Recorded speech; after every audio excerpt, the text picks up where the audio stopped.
Hi, and thank you for tuning in to Gavin Lon Digital. I'm Gavin Lon. In the previous part of this course, i.e. part 10 of this course, we created the CRUD operation code for the category item entity. We have now completed the CRUD operation code for two entities, i.e. the category entity and the category item entity. In this tutorial, we'll create the CRUD operation code for the content entity. The content entity has a one-to-one relationship with the category item entity. Before we get started with the content entity related code, there are a few items that I wish to address. So the first item is that we need to provide the user with a way to navigate back to the index view related to the category item entity, without the need to click the Save button on the relevant Edit view or the Create button on the relevant Create view. So we do already have a link available for this purpose, the Back to List link, that was automatically generated for us when we scaffolded the CRUD-related code for the category item entity.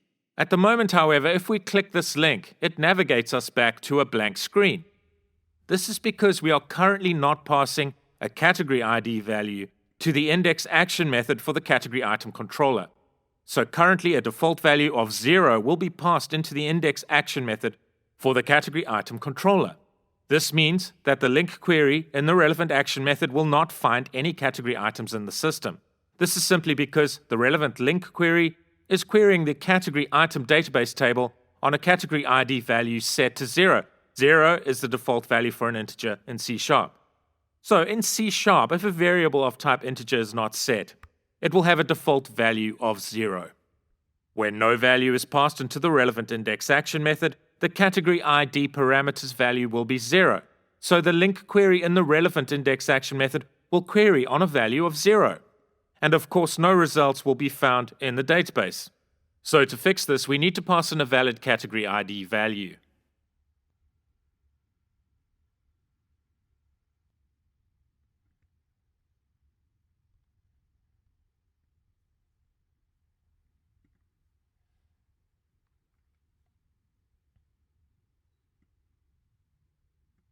Let's start with the Create view. So let's open the Create Razor View file.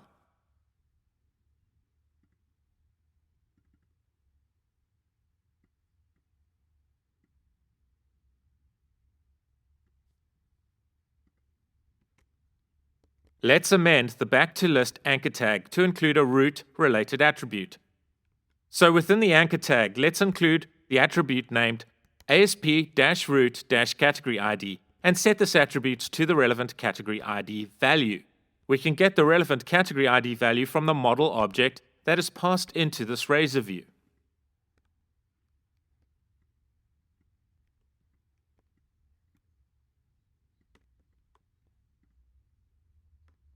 Great, let's test the code.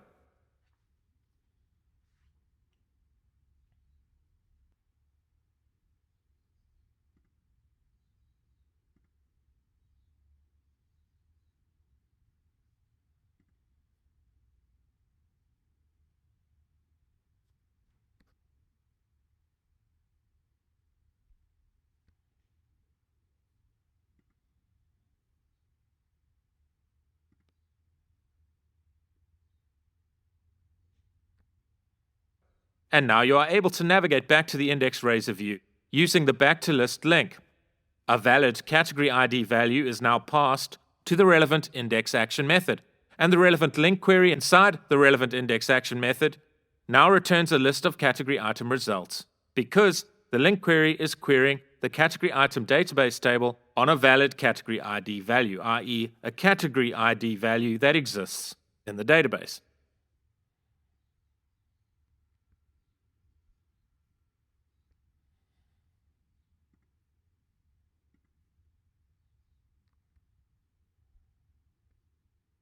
As you can see, the expected list of category items is now displayed to us on the category items index view. Excellent. The other minor issue I'd like to address is that in the 8th part of this course, we updated the Create Razor View code for the category item index, where we changed the default select tag to a hidden text field to store the relevant category ID foreign key value for the relevant category item within the relevant Razor view. When I was demonstrating changing the relevant select element to a hidden text field, I included a value attribute in the hidden text field element for the category ID field, and set the relevant value attribute to the relevant model object's category ID property. We actually don't need to do this because we have already mapped this hidden field to the model's category ID field. The ASP4 attribute has already been set to the model's category ID property. These attributes are what are known as tag helpers. So we don't need to explicitly set the HTML value attribute to the relevant value. The tag helper, ASP4, is going to do this for us.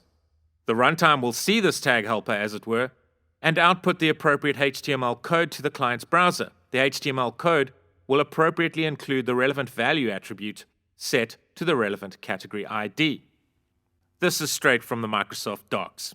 Tag helpers enable server-side code to participate in creating and rendering HTML elements in Razor files.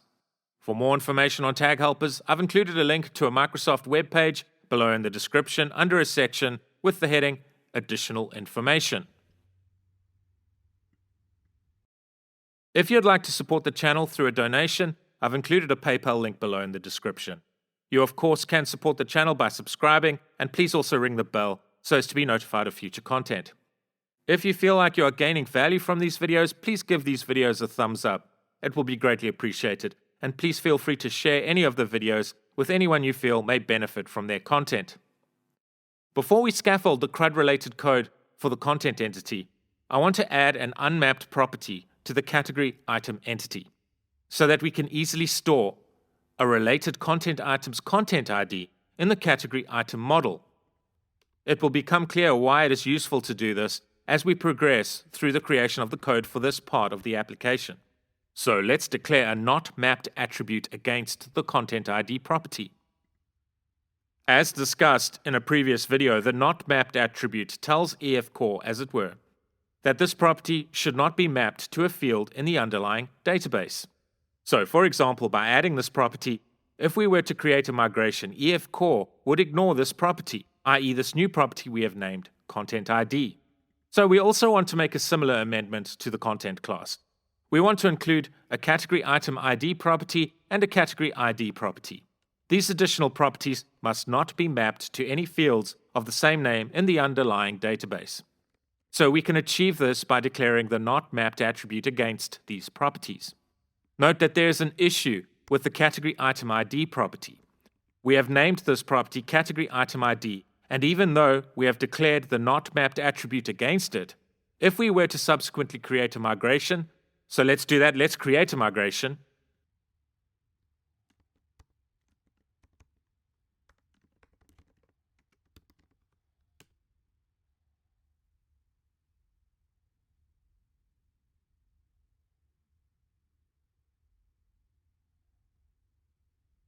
EF Core writes code for the migration that is unwanted. We don't want to affect the underlying database with this property. We only want to provide ourselves with a convenient way to store a relevant category item ID value. So let's remove this migration.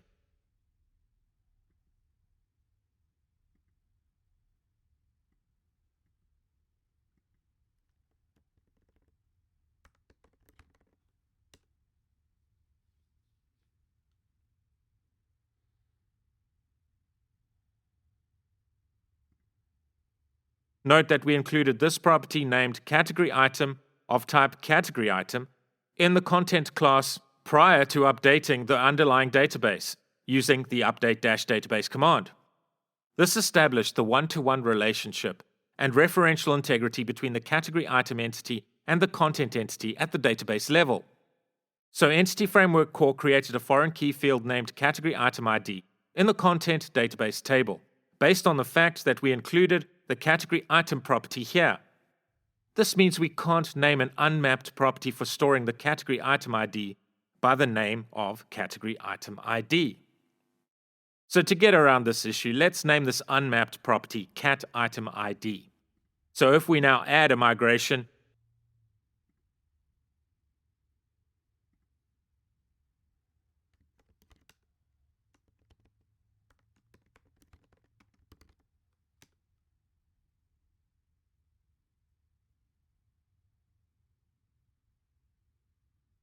you can see that this addition of our new property does not cause Entity Framework Core to generate code related to changing the database, based on the addition of these properties. This is what we want. Great.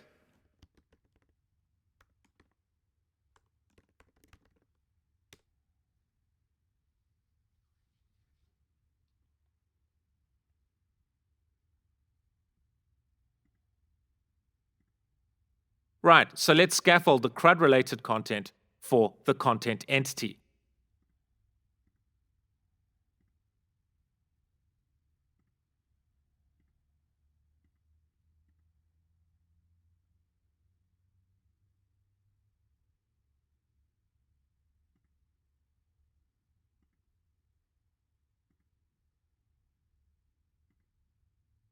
Let's select the content entity from the top drop-down list in the dialog box presented to us. Let's ensure that the second drop-down list from the top is set to Application DB Context. Let's name the controller for the content entity Content Controller. We can leave the other fields at their default settings. Let's click the Add button.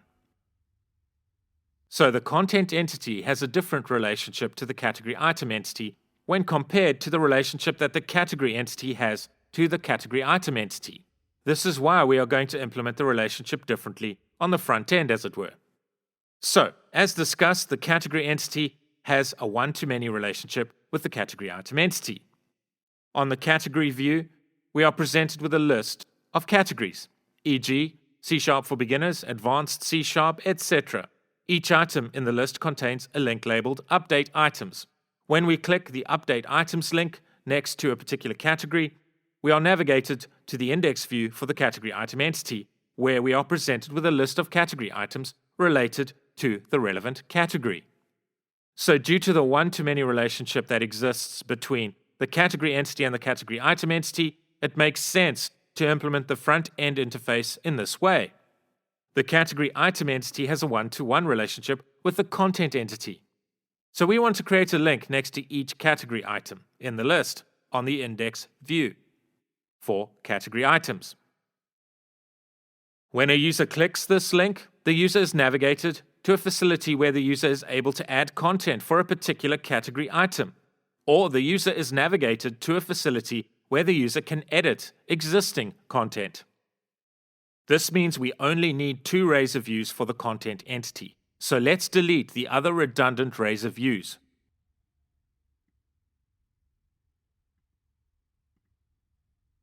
We don't need the index razor view, we don't need the details razor view, and we don't need the delete razor view. Note that we can delete the delete razor view because the requirement is that if a particular category item is deleted from the system, its associated content will also automatically be deleted. So there's a cascade effect when a category item is deleted from the system, i.e., its associated content will automatically be deleted. Note the cascade effect will also occur if the user deletes a category. The related category items will also be deleted along with the related content. So when a user clicks our link on the category item index view, if content does not exist for the relevant category item, we want the user to be navigated to the Create Razor view for the content entity. If a content item already exists for the relevant category item, and the user clicks the link next to the relevant category item, we want the user to be navigated to the relevant Edit Razor view. Let's go to the Content Controller class and delete the action methods that are no longer relevant. We don't need the index action method, we don't need the details action method, we don't need the 2 delete related action methods. So let's get rid of the redundant action methods in our Content Controller class. We only need the 2 create-related action methods and the 2 edit-related action methods in our Content Controller class. So before we add the code to create the relevant link in the category item index view, we need to modify the link query in the index action method for the category item entity. We need this link query to bring back a list of category items pertaining to a particular category, but we also want to include an indicator in the results of our link query that indicates if a particular item in the results list, i.e. a particular category item, contains content or does not contain content. This is because we want to display a link next to each category item on the category item index view that will either be labeled Add Content or Edit Content. The functionality for this link, where the link is labeled Add Content, will navigate the user to the Create view, and the functionality for the link labeled Edit Content will navigate the user to the Edit Razor view. So let's open the category item controller class. Let's go to the index action method and modify our link query, like this. Let's add code that joins the category item entity to the content entity. The content entity contains a foreign key from the category item entity, so we can join on the ID primary key property in the category item entity to the category item ID foreign key in the content entity, like this. We can then create a group for the content items related to each category item. We can select from the group we have just created into an object that we named subcontent. So note that we can call the default ifEmpty method on each content group. This means that if a category item does not contain content, the subcontent object will be set to null. So this provides us with an easy way to tell if a category item contains content or does not contain content. So in the select part of this link query, we can use a ternary operator to assign the content ID property in the returned category item object 0 if content for that particular category item has not been added to the system yet. If, however, content for the relevant category item has been saved to the system, the content ID property for the relevant category item object can be assigned the relevant ID primary key value that will exist in the content database table. So for those of you familiar with Transact SQL, you may see a similarity in this link query to a left outer join. The left outer join would return all category items regardless of whether the category item has associated content, but will also allow for the query to return a field value denoting whether each category item has content or does not contain content. If you are not familiar with link queries or database-related queries in general, this code may take some time to understand, so don't worry if you don't immediately understand this link query. It is important to note that if the content ID property on a category item object has a value of 0, that the relevant link will navigate the user to the Create Razor view for the content entity. If, however, the relevant content ID property is not equal to 0, this means that the relevant category item has content saved to the system, so we need to provide a link to the user that will navigate the user to the Edit Razor view for the content entity. So let's open the index view for the category item entity and implement the relevant logic for the link, responsible for navigating a user to the relevant Create view or relevant Edit view.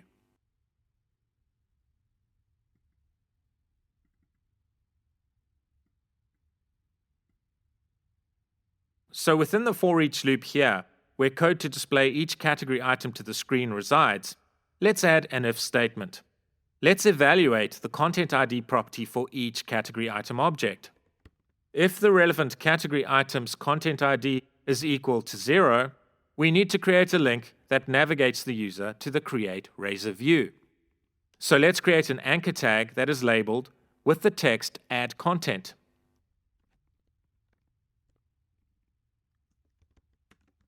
Let's set the ASP-controller tag helper attribute to content. Let's set the ASP action attribute to create. Let's set the ASP-root-category item ID attribute to the primary key value of the category item object, i.e. the ID property value.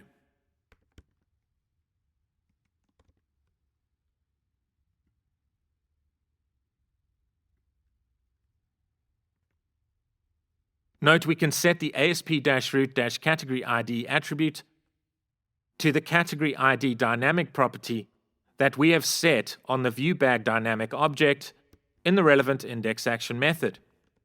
To read more about the ViewBag property, please see the relevant link included below in the description under the heading Additional Information. So a category item object contains a category ID foreign key value. So in this case, it is better to use the category ID property on the item object. This is because we should use strongly typed objects where possible. It was better to use the category ID property set on the ViewBag dynamic object for the createNew link because the createNew link is not called within a loop like our content-related link. Note that this view is strongly typed with a list of category items and not one particular category item. So we would need to perform a link query within the Razor view to get a category ID. I decided that it is far cleaner to use the category ID we have set on the ViewBag dynamic object for the createNew link.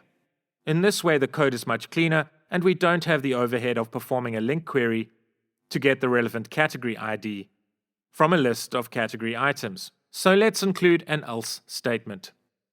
So else, if the value of the content ID property is not equal to 0, this means that content exists in the system for the relevant category item. So we need to create a link that navigates the user to the Edit Razor view. We can create the relevant code like this.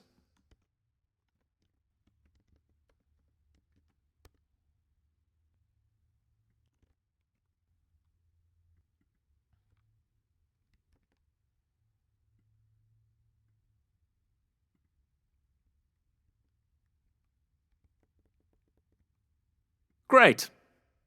So the next step is to update the code for the content controller class. We need to update the code for the top create method here. Let's modify the relevant action method's method definition to include a parameter named category item ID and a parameter named category ID.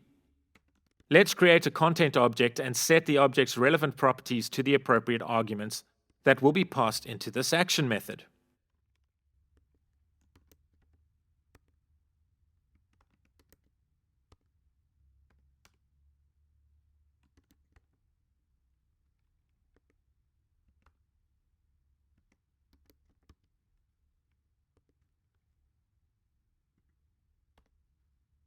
Let's write code to pass this content object to the Create Razor view.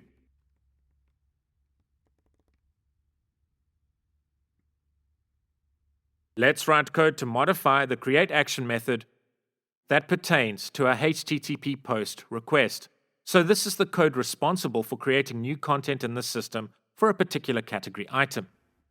Let's modify the relevant bind attribute here to include the cat item ID property and the category ID property. Let's write a link query to associate the related category item with the content that we are creating within the system.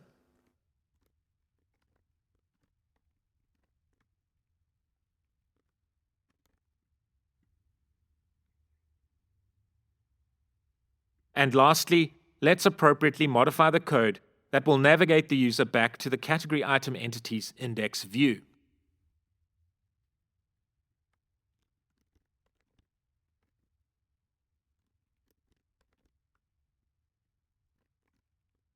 Before we run the code, we must not forget to include two hidden text fields in the relevant Create view for storing the relevant category item ID value and the relevant category ID value.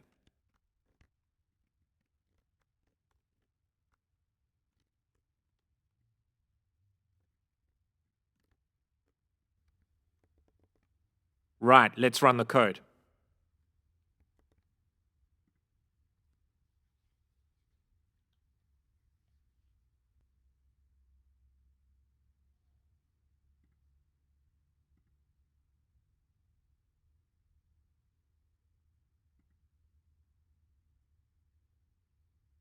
So firstly, note that our link appropriately labeled Add Content is displayed next to each category item. This is expected because we have not yet added any content to the system. So let's add content to the top item. Let's just add some dummy data.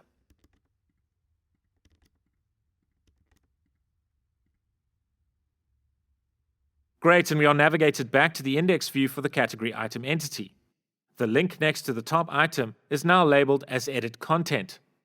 The user is now aware that the top item contains content.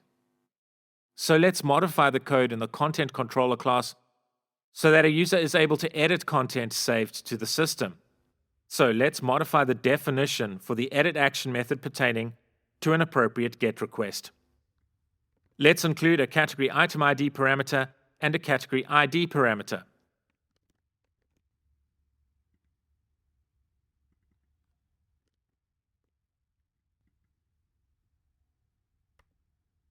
Let's write a link query that returns an object denoting an item of content related to the relevant category item.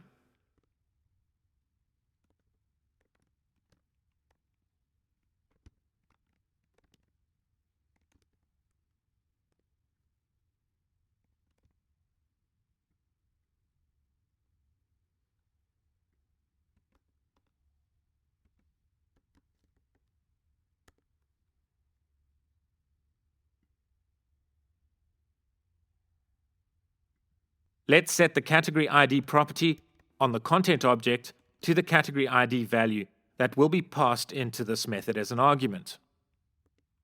Let's modify the edit action method responsible for handling the appropriate HTTP post request.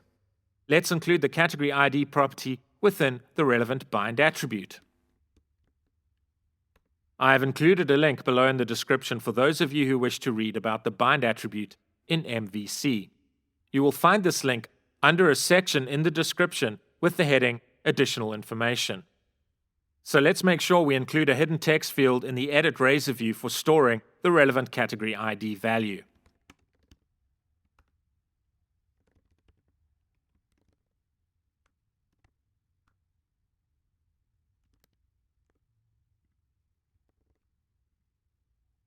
Let's modify the code for the relevant edit action method so that once the code that saves the user's modifications for the relevant item of content is completed successfully, that the user is correctly navigated to the index view related to the category item entity.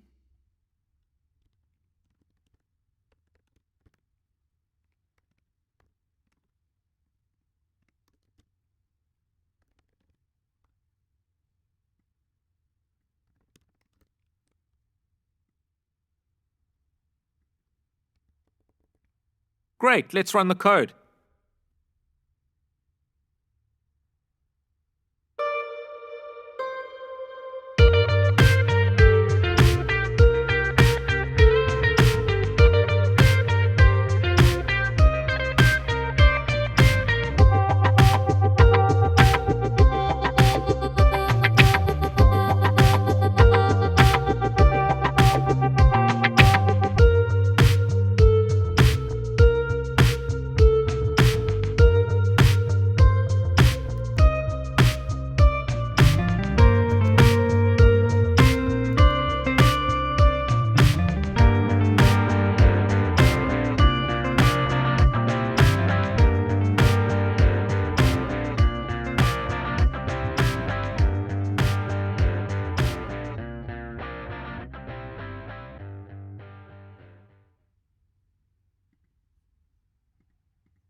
Excellent!